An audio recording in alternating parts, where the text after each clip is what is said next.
Hello विद्यार्थी मित्रों, केम छो बधा? आई होप बधा मजामां हशो। बराबर छे? केवी गई बधानी केवी गया बधाना तहेवारो है ने? जन्माष्टमीनो तहेवार केवो गयो? बधानो मजा सारो गयो ने तहेवार? चलो तो आपणे हवे आजे तहेवारनुं एन्जॉयमेंट पती गयुं हशे अने आपणे हवे आगळ वधीशुं आपणा अर्थशास्त्रना सब्जेक्टमां चैप्टर नंबर 2 नी अंदर। बराबर छे? हाँ, चैप्टर आपणो 2 छे पण आपणो टॉपिक नवो रहेशे।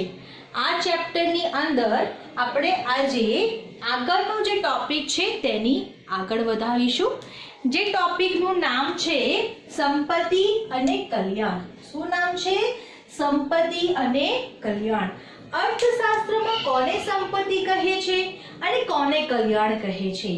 राइट। तो सौथी पहेला शरू करीए संपत्ति, तेनो अर्थ, संपत्तिना लक्षणों, संपत्तिना प्रकारो, त्यारबाद कल्याण, कल्याणनो अर्थ, तेना प्रकारो अने संपत्ति अने कल्याण वच्चेनो संबंध। बराबर छे? तो आजे आपणे आ लेक्चरनी अंदर आटला टॉपिक्स ने कवर करीशुं। क्लियर छे बधाने? तो शुरू करिए। सौथी पहेलो संपत्ति। संपत्तिनो अर्थ शुं छे? राइट। तो शुरू करिए। मतलब अर्थ। संपत्ति एवुं कहे छे अने अर्थशास्त्रमां संपत्तिनो मतलब एवो थाय छे कि जे वस्तु उपयोगी, अछतवाળી होय, विनिमय पात्र होय, मतलब कि जेने आपणे अदला बदली करी शकता होईए अने जेना पर व्यक्तिगत मालिकी थई सकती होय तेवी वस्तुने आपणा अर्थशास्त्रमां संपत्ति कहे छे। फरीथी शरू करूं छुं। शुं कहे छे संपत्तिनो मतलब? संपत्ति मतलब कि ए वस्तु केवी होय? उपयोगी होय, अछतवाળી होई शके, विनिमय पात्र होई शके, जेना पर व्यक्तिगत मालिकी होय। शुं होय? व्यक्तिगत मालिकी होय ते वस्तुने अर्थशास्त्रमा संपत्ति कहे छे।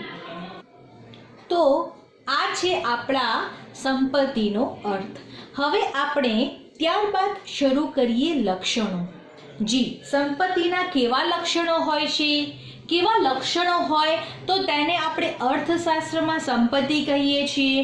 तो शुरू करीए। नंबर 1, ते उपयोगितानो गुण धरावे छे। हाँ, आपणी मानव जरूरियातने संतोषवानो गुण एटले कि उपयोगितानो गुण है ने। संपत्तिनु प्रथम शुं कहे छे? संपत्तिनु प्रथम लक्षण ज आ छे। शुं छे? मानवीनी जरूरियातने संतोषवानो गुण एटले कि तेनो उपयोगितानो गुण। तो उपयोगितानो गुण धरावतो होय ते वस्तुने पण आपणे शुं कहीए छीए? संपत्ति। उदाहरण तरीके तो मकान, वाहन, सोना चांदीना दागीना आ बधा आपणा मानवीनी जरूरियातोने संतोषे छे। हाँ, तो शुं ते उपयोगितानो गुण धरावे छे? हाँ, तो आने आपणे शुं कहीए छीए? संपत्ति कहीए छीए। शुं कहीए छीए? संपत्ति कहीए छीए। बराबर छे? आगळ बीजो एनो लक्षण, तेनी अछत होवी जोईए। जरूरी जेम एनी उपयोगिता छे तेवी रीते तेनुं शुं होवी जोईए? अछत पण होवी जोईए। वस्तु आपणे शुं धरावे छे? तो उपयोगितानो पण गुण धरावे छे, साथे साथे ते अछतनो पण गुण धरावे छे। बराबर छे? कारण, तेनुं कारण शुं छे? तो कारण ए छे कि अछतवाળી वस्तु ज शुं धरावे छे? विनिमय मूल्य धरावे छे, है ने। जे वस्तु जेनी अछत ज ना होय तेवी संपत्तिनुं शुं विनिमय मूल्य होय? ना होय। जेम के आपणा सूर्यना किरणों, है ने, गमे तेटલું वापरो ते अछतनो गुण धरावतो नथी। ते उपयोगितानो गुणधर्म धरावे छे पण ते अछतनो गुणधर्म नथी धरावतो। तेथी आपणे तेने विनिमय पात्र पण विनिमय तरीके तेनुं विनिमय मूल्य ज कशुं धरावतो नथी। बराबर छे? तो आ छे आपणुं बीजा नंबरनुं लक्षण। त्रीजुं छे भौतिक के बाह्य रूप धरावे छे। જી, સંપત્તિ ભૌતિક કે બાહ્ય રૂપ ધરાવતી હોવી જોઈએ. વ્યક્તિમાં રહેલ જ્ઞાન, સમજણ, કળા એ સંપત્તિ નથી, તેનો વિનિમય થઈ શકતો નથી. જે તે વ્યક્તિ સાથે જ રહે છે તેનો આંતરિક ગુણ છે. હા, આપણી બુદ્ધિ, આપણું જ્ઞાન, આપણી પાસે રહેલી કળા, સમજણ, તે આપણો કેવો ગુણ છે? તો એ આંતરિક ગુણ છે. તે આપણી સંપત્તિ નથી, કારણ કે તેનો કોઈ વિનિમય થઈ શકતો નથી. પણ હા, એક વસ્તુ હું કહી શકું કે આપણે જે પ્રકારનું ખરીદી વેચાણ કરીએ છીએ, જે માલિકીનો હક નક્કી કરીએ છીએ, જે વારસો નક્કી કરીએ છીએ, જે યાદ રાખીએ છીએ, તે બધું વસ્તુને આપણે શેમાં ગણીએ છીએ? વિચાર સમૂહની સંપત્તિ ગણીએ છીએ, હે ને? હા, વિચારવાની શક્તિ પાછી એક ગુણ છે, સંપત્તિ નથી. લખીને રાખજો, વિચારવાની શક્તિ આપણો એક ગુણ છે, તે સંપત્તિ નથી. તેનું હસ્તાંતરણ થઈ નથી શકતું. જેમ કે વૈજ્ઞાનિકે કોઈ શોધ કરી, એક ચોક્કસ સ્વરૂપમાં આપણે તેને રજૂ કરી, તેની માલિકી થઈ શકે, પણ તે સંપત્તિ બની શકે નહીં, કારણ કે તે વૈજ્ઞાનિકનું શું છે? જ્ઞાન છે, તેની વિચારવાની શક્તિ છે, તે કોઈને આપી શકતો નથી. જ્યારે સંપત્તિ તો આપણે શું કરીએ છીએ? વિનિમય પાત્ર હોય છે, જેમાં માલિક બદલાઈ શકે છે, પણ કોઈ જ્ઞાન બદલાઈ શકે ના. મારા મગજમાં જે જ્ઞાન છે હું તમને આપી શકું, બદલી ના શકું. બરાબર છે? તો આપણી જે સંપત્તિ છે તેને ભૌતિક કે બાહ્ય સ્વરૂપ ધરાવતો હોવું જોઈએ. ચોથું છે વિનિમય પાત્ર હોવી જોઈએ. હા, જે સંપત્તિ છે તે ઉપયોગી છે, બાહ્ય પણ છે, પણ વિનિમય પાત્ર ન હોય તો તેને સંપત્તિ પણ ન કહેવાય. તેનામાં આ એક ગુણ પણ હોવો જરૂરી છે, તેની વિનિમય ક્ષમતા. વિનિમય ક્ષમતા પણ મતલબ કે આપણે તેને આપીને બીજી વસ્તુ મેળવી શકતા હોવા જોઈએ. તેને શું કહેવાય? વિનિમય ક્ષમતા, વિનિમય પાત્ર કહેવાય, હે ને? તો આ બધી જે સંપત્તિ છે તેને વિનિમય પાત્રતા પણ હોવી જોઈએ. છેલ્લો ગુણધર્મ છે, એનું લક્ષણ છે તે ટકાઉપણાનો ગુણ.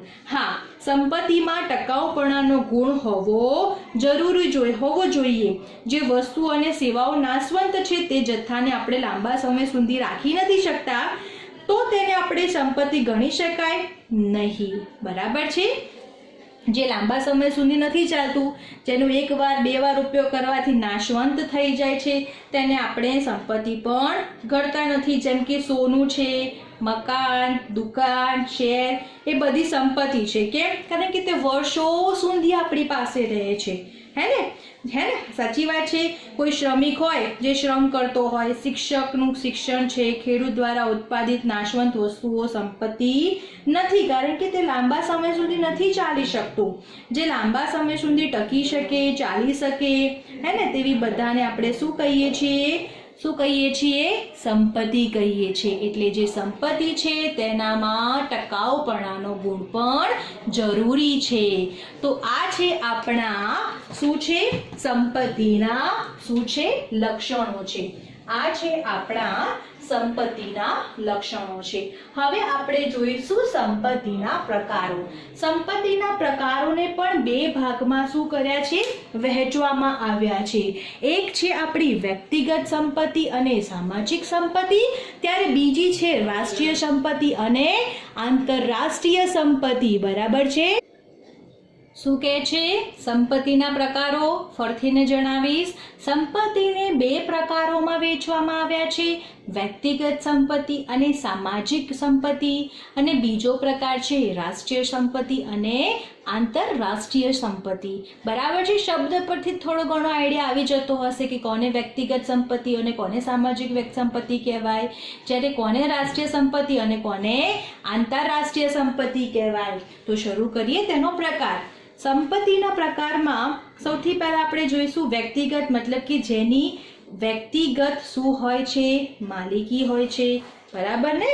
જેની માલિકી કોની હોય છે? ખાનગી માલિકી પોતાની હોય છે, જે ખુદ પોતે વ્યક્તિગત જ તેનો ઉપયોગ કરી શકે તો હોય છે, તેવી સંપત્તિને આપણે વ્યક્તિગત સંપત્તિ કહીએ છીએ. અને તેનાથી ઉલટું સામાજિક, જેનો બધા જ વપરાશ કરી શકે, આખો સમાજ સમૂહ તેનો વપરાશ કરી શકે તેવી સંપત્તિને, તેવી માલિકીની વપરાશ અને સંપત્તિને આપણે શું કહીએ છીએ?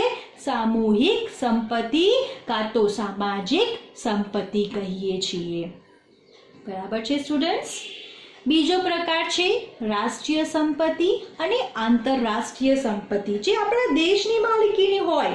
દેશની માલિકીની સંપત્તિ રાષ્ટ્રીય માલિકીની છે, જેમ કે દેશના નદી, પર્વત, જાહેર રસ્તાઓ, બગીચાઓ, રણ, ઇમારતો બધી આપણા દેશની, આપણા રાષ્ટ્રની સંપત્તિ છે, હે ને? જે આપણો સામૂહિક વારસો, સાહિત્ય, સ્થાપત્ય આપણી શું છે? રાષ્ટ્રીય સંપત્તિ છે. આવી જ રીતે આપણી પાસે આંતરરાષ્ટ્રીય સંપત્તિનો વિચાર કરીએ તો જે સંપત્તિની માલિકી કોઈ એક રાષ્ટ્રની નથી પરંતુ સમગ્ર વિશ્વની છે. હા, જે સંપત્તિની માલિકી કોઈ એક દેશ પાસે છે તેવી સંપત્તિને આપણે રાષ્ટ્રીય સંપત્તિ કહી શકાય. અને આંતરરાષ્ટ્રીય સંપત્તિ મતલબ કે એવી સંપત્તિ જેની માલિકી ફક્ત એક દેશ પાસે નથી પરંતુ કોની પાસે છે? સમગ્ર વિશ્વ પાસે છે. તેવી સંપત્તિને આપણે શું કહીએ છીએ? આંતરરાષ્ટ્રીય સંપત્તિ. આપણે રાષ્ટ્રીય સંપત્તિના તો ઉદાહરણ જોયા કે આપણા દેશના નદી, પર્વતો, રણો, બગીચાઓ, હે ને? તે બધા આપણા રાષ્ટ્રીય સંપત્તિ છે. તો આંતરરાષ્ટ્રીય સંપત્તિનું ઉદાહરણ કહી શકાય. ઉદાહરણમાં શું કહી શકાય આપણા આંતરરાષ્ટ્રીય સંપત્તિમાં? તો હા, કોઈ પણ દેશના હદ છોડ્યા પછીનો દરિયો આંતરરાષ્ટ્રીય સંપત્તિ ગણાય. હા, આપણા દેશમાં જે દરિયો આવતો હોય અને એની હદ પછી કોઈ આંતરરાષ્ટ્રીય દેશ આવતું હોય તો તે સંપત્તિ કેવી કહેવાય? આંતરરાષ્ટ્રીય સંપત્તિ. બરાબર છે સ્ટુડન્ટ્સ? તો આ છે આપણા સંપત્તિના પ્રકારો. હવે આપણે આગળ ટોપિક બીજો જોઈશું, જે છે કલ્યાણ. કલ્યાણનો મતલબ શું છે? કલ્યાણનો અર્થ શું છે? તેના પ્રકારો શું છે? કલ્યાણ એટલે કલ્યાણ. આપણે સમજતા હશું કે ભાઈ આપણે સપોઝ કે ભાઈ 500 રૂપિયા કમાઈએ છીએ, તેમાંથી આપણે 50 રૂપિયાનું શું કરીએ છીએ? સેવા. કલ્યાણને આપણે સેવા પણ કહી શકીએ છીએ. કેમ કલ્યાણ કરીએ છીએ? તો કોઈની સ્થિતિમાં સુધારો લાવવા, કોઈની પરિસ્થિતિમાં સુધાર લાવવા, આર્થિક રીતે કહીએ તો કોઈના જીવન ધોરણમાં સુધારો લાવવો અને સારી સ્થિતિનું નિર્માણ કરવું. તે સ્થિતિને આપણે શું કહીએ છીએ? કલ્યાણ કહીએ છીએ. તેવા પ્રકારના વ્યવહારોને આપણે શું કહીએ છીએ? કલ્યાણ મતલબ કે સેવા કહીએ છીએ, હે ને? કોઈની પણ પરિસ્થિતિ ખરાબ હોય અને આપણે એને ભૌતિક રૂપે કંઈ ઉપયોગ કરીએ, તેના જીવનમાં સુધારો લાવીએ, તેના જીવન ધોરણમાં સુધારો લાવીએ, તેની પરિસ્થિતિમાં સુધારો લાવીએ, તેની સ્થિતિ સારી બનાવવાની કોશિશ કરીએ, સારી પરિસ્થિતિનું નિર્માણ કરીએ, તે બધા વ્યવહારોને, કાર્યોને આપણા અર્થશાસ્ત્રમાં શું કહ્યા છે? કલ્યાણ કહ્યા છીએ. બરાબર છે? કલ્યાણનો ઉપયોગ ફક્ત આપણે નહીં, તેને આત્માથી માંડીને અર્થશાસ્ત્ર સુધી કલ્યાણ શબ્દ જ વપરાય છે. હા, આ એક પોઈન્ટ લખીને રાખજો. કલ્યાણ શબ્દ ફક્ત અર્થશાસ્ત્રમાં જ વપરાય છે એવું નથી. તેને આત્માથી, આત્માથી, આધ્યાત્મક મતલબ કે આત્મા સાથેનું મિલન, હે ને? તો આધ્યાત્મથી માંડીને અર્થશાસ્ત્ર સુધી કલ્યાણ શબ્દ વપરાય છે. તે જીવનના તમામ ક્ષેત્રો સાથે જોડાયેલું છે. તેને તમામ ક્ષેત્રોને શું છે? તેનું કલ્યાણ ઈચ્છે છે. માનવ જીવન તમામ ક્ષેત્રોમાં તેનું કલ્યાણ ઈચ્છે છે, હે ને?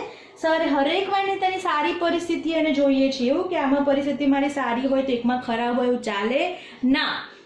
માનવ પોતાના જીવનના તમામ ક્ષેત્રોમાં શું ઈચ્છે છે? તો તેની સારી સ્થિતિ ઈચ્છે છે. અને તે સારી સ્થિતિ કરવા માટે શું કરે છે? તો એ અલગ અલગ કલ્યાણ કરતો રહે છે. કેમ કે આપણે એવું કહીએ છીએ કે બીજાનું ભલું તો આપણું પણ ભલું. તેનો મતલબ થાય છે બીજાનું કલ્યાણ, મતલબ કે માનવ જાતનું કલ્યાણ. માનવ જાતના જોડાયેલા, માનવ જાત સાથે જોડાયેલા તમામ શું કહે છે? તમામ ક્ષેત્રોનું કલ્યાણ. બરાબર છે? તો આને કહેવાય છે કલ્યાણ. સેવા અને કલ્યાણના પણ બે પ્રકાર કહ્યા છે, વ્યક્તિગત કલ્યાણ અને બીજો અર્થ છે સામૂહિક કલ્યાણ. જે વ્યક્તિગત, હું વ્યક્તિગત જે સેવા કરું છું, હું વ્યક્તિગત જે ક્ષેત્રમાં સુધારો લાવું છું, જેનું જીવન ધોરણ સુધારવાનો પ્રયત્ન કરું છું, તે કલ્યાણને શું કહે છે? વ્યક્તિગત કલ્યાણ. અને જેમાં સમાજ સામૂહિક બીજાને સાથે ભેગા મળીને આપણે જેનું જીવન સુધારીએ છીએ, પરિસ્થિતિ સુધારીએ છીએ, સ્થિતિ સુધારીએ છીએ, સારી સ્થિતિનું નિર્માણ કરીએ છીએ, તે તમામ કલ્યાણને આપણે સામૂહિક કલ્યાણ કહીએ છીએ. શું કહીએ છીએ? સામૂહિક કલ્યાણ. બરાબર છે? તો આ મતલબ અને આ છે કલ્યાણના પ્રકારો. વ્યક્તિગત કલ્યાણ અને બીજો છે સામૂહિક કલ્યાણ. ઓકે સ્ટુડન્ટ્સ, તો આ હતો આપણા ટોપિક્સ. હવે લાસ્ટ આપણું છે ટોપિક સંપત્તિ અને કલ્યાણ વચ્ચેનો સંબંધ. શું છે? સંપત્તિ અને કલ્યાણ વચ્ચેનો સંબંધ. શું છે સંબંધ બંને વચ્ચે? તો સામાન્ય રીતે આપણે એવું માનીએ છીએ કે વ્યક્તિના સંપત્તિમાં વધારો થાય ત્યારે કલ્યાણમાં પણ વધારો થાય. બરાબર છે? દેશની સંપત્તિમાં વધારો થાય તેથી દેશના લોકોનું પણ શું થાય? કલ્યાણ થાય. સાચી વાત છે. દેશની પાસે પૈસા વધારે હોય તો દેશ કલ્યાણ વધારે સારું કરે, ગરીબી ઓછી થાય. સાચી વાત છે ને? હા કે ના? પણ વ્યક્તિ માટે જે બાબત સાચી હોય તે દેશ માટે પણ ના હોય. હા, જરૂરી નથી કે જે વ્યક્તિ માટે આ વસ્તુ સાચી પડે તેવી દેશ માટે પણ સાચું પડે. આપણે ઉપર જે જણાવ્યું તેમ કલ્યાણને આવકની વહેંચણી સાથે સંબંધ છે. હા, જેવું આવક વધુ તેવી રીતે કલ્યાણ વધુ.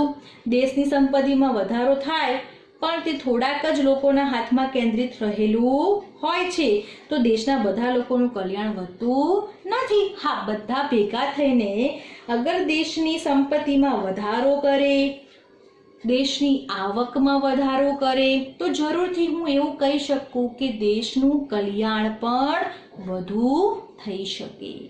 પણ આપણા દેશમાં તો કેવું છે? આપણા દેશમાં તો અમુક લોકોના હાથમાં જ આ વસ્તુ કેન્દ્રિત થયેલી છે, જેના કારણે દેશમાં બધા લોકોનું કલ્યાણ થઈ શકતું નથી. બરાબર છે? કલ્યાણને પ્રજાના સામાજિક સાંસ્કૃતિક મૂલ્યો સાથે પણ જોડવામાં આવે છે, હે ને? તો સંપત્તિ અને કલ્યાણનો સંબંધ સીધો સંબંધ માપી શકાતો નથી, હે ને? કારણ કે અર્થશાસ્ત્ર કેવું છે? તો નૈતિક મૂલ્યોનો નિર્ણયો કરતું નથી. હા, અર્થશાસ્ત્ર નાણાકીય મૂલ્યો જે છે તેનો નિર્ણય કરતો હોય છે, નૈતિકતાનો નહીં, હે ને? જેમ મેં હમણાં કીધું કે દેશની સંપત્તિમાં વધારો અમુક લોકોના હાથમાં જ રહેલો છે તો તેના કારણે આપણા દેશના બધા જ લોકોના, દેશના તમામ લોકોનું કલ્યાણ થાય તે જરૂરી નથી. એના માટે આપણે એવું ના કહી શકાય કે બંને વચ્ચેનો સીધો સંબંધ છે.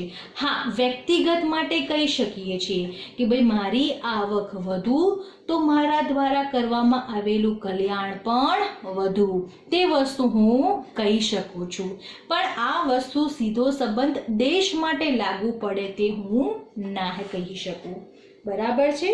આમ છતાં પણ ભૌતિક કલ્યાણનો વિચાર કરીએ તો દેશની આવકમાં વધારો થવા માટે આવકની વહેંચણી પણ સુધરે તો કલ્યાણમાં પણ વધારો થઈ શકે. હા, આપણે નૈતિક મૂલ્યોની વાત કરીએ તો આપણે એનો સીધો સંબંધ છે તેવું ના કહી શકીએ, પણ ભૌતિક મૂલ્યો દ્વારા આપણે એવું કહી શકીએ કે દેશની સંપત્તિ વધે તો દેશના જે લોકોનું કલ્યાણ છે તે પણ વધે. બરાબર છે? તો બાળકો, સ્ટુડન્ટ્સ, આજનો આપણો લેક્ચર છે જેની અંદર આપણે સંપત્તિના અને કલ્યાણના અર્થ સમજ્યા, સંપત્તિના લક્ષણો, સંપત્તિના પ્રકારો, કલ્યાણનો અર્થ, કલ્યાણના પ્રકારો અને સંપત્તિ અને કલ્યાણ વચ્ચેનો સંબંધ સમજ્યા. બરાબર છે સ્ટુડન્ટ્સ? બધાએ કમ્પલસરી નોટ્સ બનાવવાની રહેશે. એક્સરસાઇઝ જે પાછળ સ્વાધ્યાય આપેલું છે તે કમ્પ્લીટ કરવાનું રહેશે. કોઈને પણ ડાઉટ હોય તો ડેફિનેટલી મને કોન્ટેક્ટ અને સ્કૂલને કોન્ટેક્ટ કરી શકે છે. બરાબર છે સ્ટુડન્ટ્સ? બાકીનું આપણું આગળનો ટોપિક છે આપણા ઉત્પાદનના સાધનો. કયા સાધનો આપણા ઉત્પાદનની અંદર મદદરૂપ થાય છે તે તમામ પ્રકારના ટોપિક આપણે આગળના લેક્ચરમાં લઈશું. બરાબર છે students? So take care all, stay home, stay safe, bye. Thank you all.